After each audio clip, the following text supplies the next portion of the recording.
So recently, Twitter user ScapHokon made a thread centered around hashtag Ryu number. Basically, it's like 6 degrees of Kevin Bacon, but with Street Fighter's Ryu. Finding out how many degrees away from Ryu a character is through various crossovers. I barely use the hellscape known as Twitter, but through a Shea Phyllis tweet, I found out about the thread, and that Tomato is a Ryu number of 3. Neat.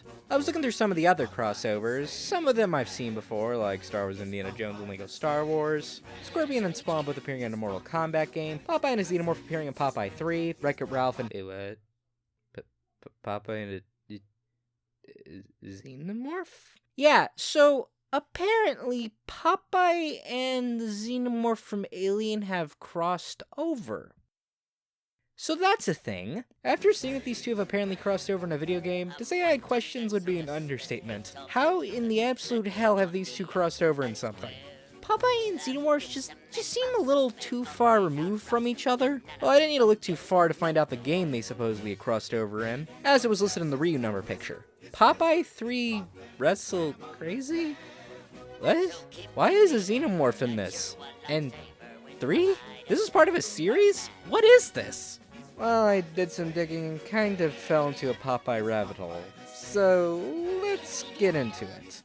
In 1985, British company DK Tronics released a video game based on Popeye, unrelated to the 1982 Nintendo game of the same name. While initially only being released on the Sinclair ZX Spectrum, or Speccy as it's more commonly known as, it later appeared on Amstrad's CPC computers and the Commodore 64 in 1986.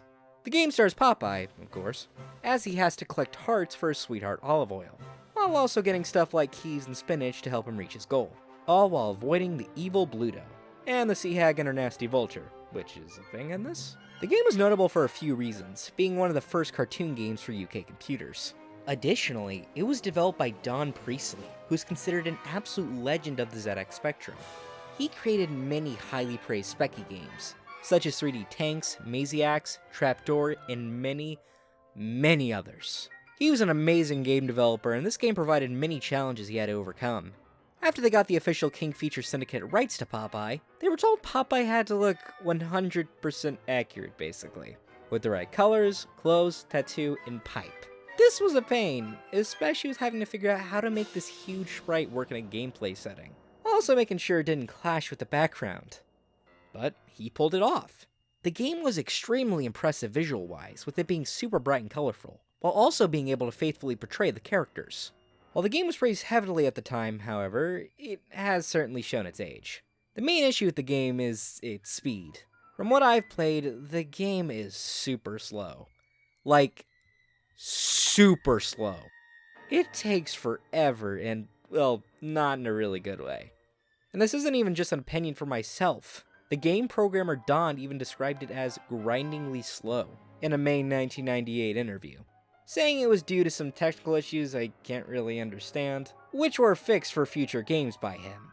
Still, despite the very slow gameplay, it was very impressive for its time, and was popular enough to eventually get a sequel put into production. However, it was not by the same developers. Instead, the company Alternative Software would not only re-release the original game in 1987, but also secured the Popeye license for future games as well. So, Popeye 2 was put into production. It would initially be programmed by the duo of Richard Stevenson and Paul A. Bellamy for the Speccy and Amtrak CPC, with Richard's close friend Mike Lister being put in charge of porting it to the Commodore 64. There's also this Richard Stevenson who worked at something called Dollarsoft, but I'm not sure if this is the same Richard Stevenson or they just happen to share the same name. It was initially released in 1990, with an Amiga version coming out later in 1992 being reprogrammed by company Quix Development, more specifically, Andrew Nixon and Glenn Humphreys. In Popeye 2, Olive Oyl has been captured, again, by Bluto in a desperate bid to win her affection. So Popeye must pursue Bluto through many hazardous locations, having to go against numerous foes and dangers. Popeye also finds many of his friends who either help him or, well, don't.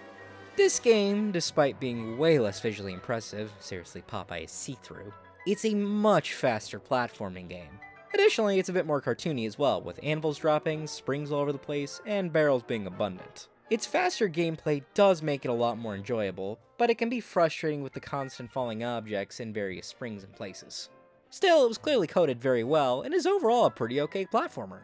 Richard Stevenson even said in a YouTube comment that it was one of the only Speccy games I coded which I am still proud of today. It wasn't perfect, but it was still pretty solid. And well, the game must have sold at least somewhat well, as in 1992, we received the final installment of the Specky Popeye trilogy, Popeye 3, Wrestle Crazy. Once again, Richard Stevenson and Paul A. Bellamy were at the helm for the Specky and Amstrad versions, and Mike Lester came back to do the Commodore 64 version yet again. And oddly enough, I can't find out who did the Amiga version. Additionally, it was also apparently playtested at Alternatives HQ by YouTube user Mexboro Buildings. Cool. Regardless, this installment took probably the biggest deviation in the series yet. While the previous game was super difficult, it was at least still a platformer like the first game. This game, however, instead is a wrestling game, as the title might suggest. Made so to probably cash in on the wrestling fad of the early 90s. In addition to Popeye wrestling throughout the game, we also have 3 other Popeye characters present in this game. Bluto throws in some nasty-like objects like bombs to hurt Popeye, while Olive Oil and Wimpy throw in things to help him, like spinach of course. Now, this doesn't actually deviate from Popeye's deep lore, as one might think. As in the Popeye comics, he indeed worked as a part-time wrestler. However, I doubt creator E.C. Cigar had intended Popeye to fight a literal Xenomorph. Yeah, about time we finally got to this. In Popeye 3, the story goes that Popeye was abducted by the aliens called Krags, who organize an intergalactic wrestling tournament to see which planets are vulnerable. So, he has to wrestle against 5 different aliens in order to save Earth. You know, normal Popeye shit. Yeah, this game is weird, and extremely different than the other 2 Popeye games. And yeah, about the Xenomorph. In the game, the alien is called Torquos, but yeah, it's clearly intended to be a Xenomorph, even with the lack of tail and a name change. So why did they stick a Xenomorph in this game? That is an excellent question. Yeah, there's no reason for it. They just fucking put a Xenomorph in the game. Oh, and you think that's all? No, because the final alien, Andric 5, is also just Robot B9 from Lost in Space. Now, I've not seen Lost in Space. My apologies for not being able to watch every show by age 19.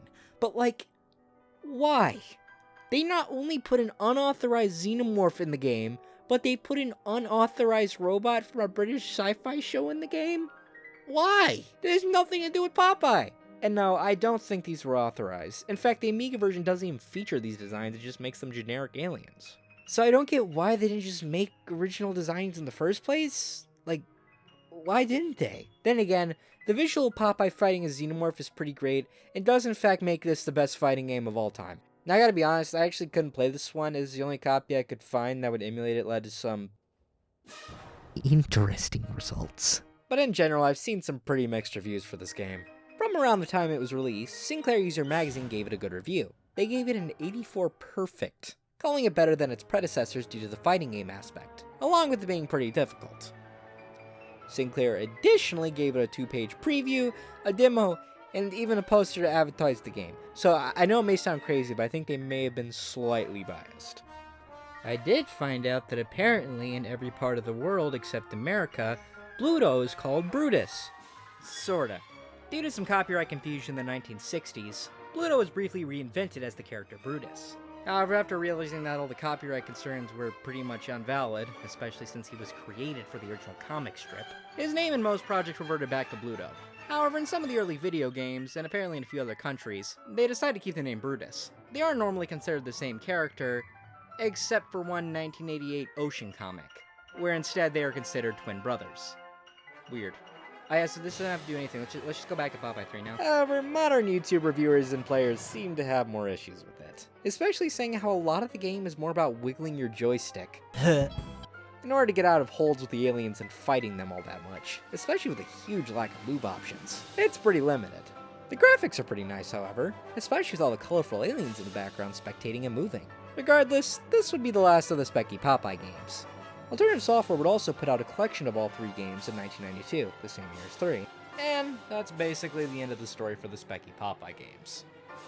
Despite these games having quite a few issues, it was real interesting taking a dive into some of these old Popeye games. I'm not super knowledgeable about UK gaming and home computer game history, so taking a look into some of that history, which isn't just from a Guru Larry video, was a lot of fun. Finding out about Don Priestley, who I recommend you look more into, both Richard Stevenson and Paul A. Bellamy, and some of the magazines and games of the time was quite fascinating.